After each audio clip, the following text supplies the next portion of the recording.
The lore and stories of Spider-Man are known to be some of the most in-depth out of any ever written from Marvel Comics. With all of those established works of fiction to Spider-Man, none of these timeless stories featuring Venom were adapted due to the complex issues concerning Spider-Man in relation to film development or distribution rights between Marvel and Sony at the time. But the speculative scenario is this: Venom was not adapted properly in Sony's Marvel Universe trilogy. The modern era of superhero films from when Marvel Studios released Iron Man in 2008 to Avengers Endgame in 2018 are now considered to be the original era of Marvel features. But through that time, Spider-Man or Peter Parker had been referenced, mentioned, or depicted only a few times due to the extraordinarily complex legal issues surrounding the rights to the character in film. While opinions with casual and serious audiences of the time were that Marvel and Sony would make some sort of agreement on Spider-Man in the official films of the Marvel Cinematic Universe were very carefully implemented. And while the films with Spider-Man made through cooperation between Marvel and Sony were brilliant, the character Venom or Eddie Brock were specifically exempt from these said adaptations. Sony knew that among all of the intellectual properties they had, Venom could or would have been the main focus of the efforts to build a quote-unquote Sony's Marvel Universe. From information now known, Sony knew that by having Tom Holland's Peter Parker / Spider-Man in the official Marvel Cinematic Universe, they couldn't necessarily adopt a Spider-Man of their own at the time due to casual audiences being confused with the Marvel Cinematic Universe based Spider-Man and, in comparison, their own theoretical Sony-based Spider-Man. Origins of a film with Venom date back to roughly the 1990s, but the character was first depicted in film with Spider-Man 3 from 2007, but the adaptation was notoriously inaccurate and confused casual audiences with the portrayal or even depiction at the time. However, problems with filming on decisions on when to release the film and what the film should have been about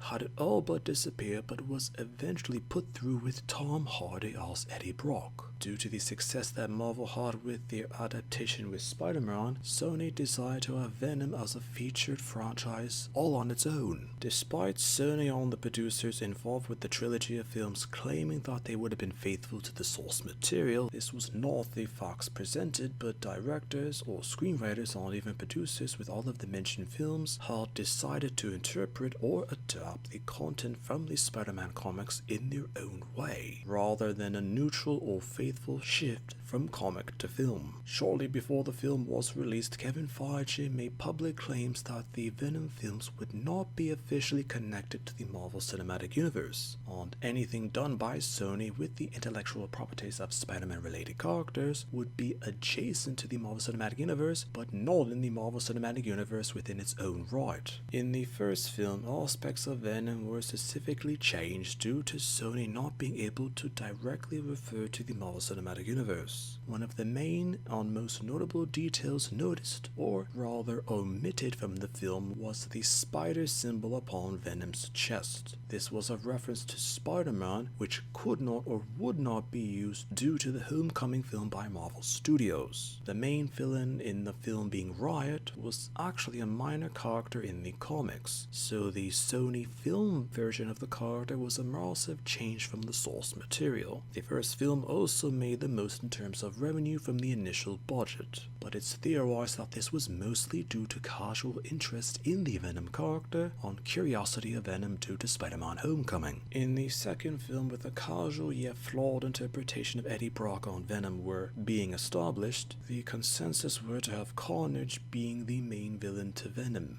as originally Carnage was to appear in the first film or to even be featured in a film of his own, but Sony did not want to confuse the casual audience too much, so Carnage was depicted in the second movie instead. The director of the first film, Ruben Fletcher, later commented that when Andy Serkis took over directing for the second film, he was relieved due to the overwhelmingly negative sentiment from critics on serious audiences or even readers of the Spider-Man comics, whom had critical opinions with his work in the first movie of Venom. Woody Harrelson, who played Cletus Cassidy and Lord Carnage in the second film was originally very hesitant to appear in the said feature. It was only after a great deal of convincing from Andy Serkis that he finally agreed to be in the movie. Despite neutral sentiment from critics and audiences, Sony was eager to attempt to connect the films to the Marvel Cinematic Universe. Whilst footage of Tom Holland's Spider-Man was depicted in the mid-credits scene, but this scene was later considered to be non-canon. In the third film, before development on filming, Andy Serkis expressed interest in continuing the world building established by the prior two films. He later commented that there were plans for Venom to meet Spider-Man in a crossover-based film, and to even have the Sony version of Venom appear in the Marvel Cinematic Universe. This was later confirmed to be a lie by Andy Serkis to promote the second film, and that the quote-unquote cameo by Tom Holland was, as mentioned, a non-canon appearance to the Marvel Cinematic Universe. The feature also depicted Null, the King in Black of the symbiotes, who was introduced as an origin aspect to the symbiotes in Marvel Comics from 2018. While producers of the third film knew of the character, the focus were by them to continue the casual story with Eddie Brock and Venom. There were also confusion among critics and casual audiences after the film was released due to, once again, Sony being desperate to connect the trilogy to the Marvel Cinematic Universe. This was not done, and instead a piece of the symbiote was left in the Marvel Cinematic Universe by the Sony version of Venom, in an impression that Marvel Studios could potentially adapt the character more faithfully from the said source material, and to use the established lore of the Marvel Cinematic Universe for a true depiction of Eddie Brock or even Venom.